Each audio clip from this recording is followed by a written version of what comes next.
జై తెలంగాణ కేసీఆర్ గారి నాయకత్వం కేసీఆర్ గారి నాయకత్వం గౌరవనీయులు తెలంగాణ రాష్ట్ర ప్రధాత తెలంగాణ రాష్ట్రం యొక్క తొలి ముఖ్యమంత్రి గారు బీఆర్ఎస్ పార్టీ రాష్ట్ర అధినేత గారికి స్వాగతం సుస్వాగతం అందరం చప్పట్ల మధ్యన స్వాగతం సుస్వాగతం గౌరవనీయులు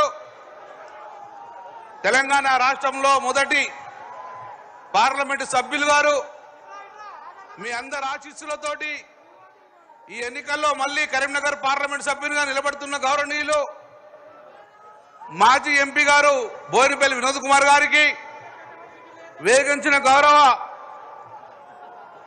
హుజరాబాద్ శాసనసభ్యులు సోదరుడు కౌశిక్ రెడ్డి గారికి గౌరవనీయులు మాజీ మంత్రివర్యులు ఈశ్వరణ గారు అన్యదా భావించకూడదు మా గౌరవనీయులు మాజీ స్పీకర్ గారు పోచారం శ్రీనివాసరెడ్డి గారు గౌరవనీయులు మాజీ మంత్రివర్యులు మాజీ ఎంపీ గౌరవనీయులు కడియం శ్రీహరి గారు మరియు వేగంచిన గౌరవ మాజీ శాసనసభ్యులు గౌరవనీయులు శాసన మండలి సభ్యులు అందరికీ వేగంచిన బీఆర్ఎస్ పార్టీ కుటుంబ సభ్యులందరికీ పేరు పేరు మీ అందరికీ స్వాగతం సుస్వాగతం తెలియజేసుకుంటున్నాను. సోదరులారా,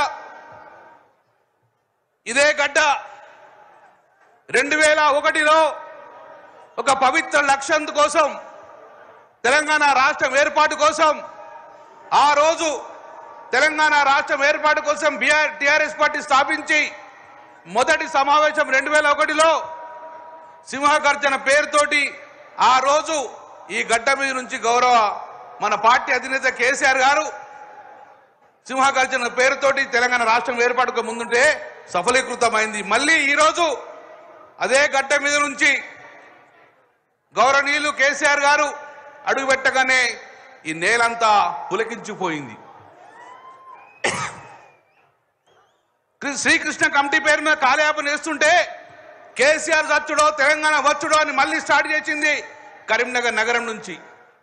దళిత బంధు కార్యక్రమం కానివ్వండి, రైతు బంధు కార్యక్రమం లాంటి గొప్ప గొప్ప పథకాలు అనుగుణంగా కరీంనగర్ నుంచి స్టార్ట్ చేయడం వల్ల సఫలీకృతమైనాం, విజయాలను అందుకున్నాం.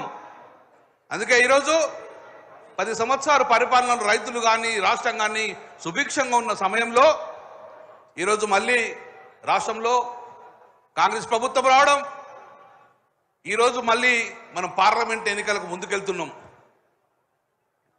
మరి తెలంగాణ రాష్ట్రం రాకముందు తెలంగాణ యొక్క గొంతు పార్లమెంట్లో వినిపించే నాయకులు లేకుండే.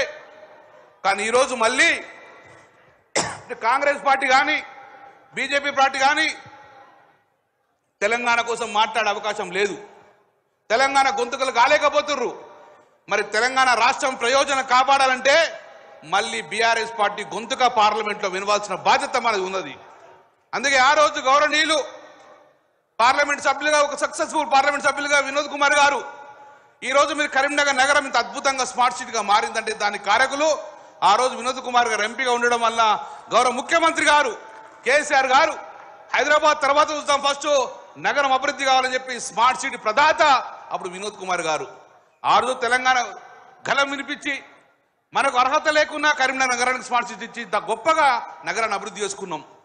రైల్వే లైన్ కానివ్వండి, స్టేట్ లైన్ నేషనల్ హైవేస్ కానివ్వండి, ఏ రకమైన మన తెలంగాణ ప్రజలు కాపాడే గొంతుగాను ఆ రోజు వినోద్ కుమార్ గారు వినిపించారు. మళ్ళీ మన అందరం గుణంగా ఇటు కేంద్ర ప్రభుత్వం ఇటు కాంగ్రెస్ పార్టీ కానీ బీజేపీ పార్టీ కానీ గొంతుకలు కాలేరు, తెలంగాణ ప్రజలు కాపాడలేరు. అందుకే మళ్ళీ మన తెలంగాణ ప్రయోజనాలు కాపాడాలంటే మన నీళ్లు మనకు రావాలి, మన అభివృద్ధి మనకు రావాలంటే మళ్ళీ మీరందరూ ఒక్కసారి చప్పటితో రాసించాలి. వినోద్ కుమార్ గారిని పెద్ద మెజార్టీతోటి మనం గెలిపిస్తే తెలంగాణ రాష్ట్రం అభివృద్ధి జరుగుతుంది, కరీంనగర్ యొక్క పార్లమెంట్ అభివృద్ధి అవుతుంది. అందుకే ఈరోజు మళ్ళీ ఒక పవిత్ర లక్ష్యం కోసం 17 మంది పార్లమెంట్ సభ్యులు గెలిపేయాలని చెప్పి ఇదే ఘట్టం నుంచి మళ్ళా మన అధినేత ఆనాడు సింహ గర్జనతోటి మొదలుపెట్టిండు. ఈ రోజు కరీంనగర్ కథన పేరుతోటి మళ్ళీ ముందుకు మనం కథన పోతున్నాం. కాబట్టి తప్పక ఈ గడ్డ మనకు ఎప్పుడంగా సఫలీకృత రిజల్ట్ వచ్చింది. కాబట్టి ఈసారి తప్పగా మనం మెజార్టీగా మనం పార్లమెంట్లో మెజార్టీ స్థానాలను పంపించుకొని ఎంపీలే గెలిపించుకొని మన తెలంగాణ రాష్ట్రం యొక్క ప్రయోజనం కాపాడడానికి ఈరోజు మన మధ్యకు వచ్చిన మరొక్కసారి మన అధినేత గౌరవనీయులు కేసీఆర్ గారికి మీ అందరికీ చప్పరతలు స్వాగతం సుస్వాగతం సార్. జై తెలంగాణ, జై కేసీఆర్.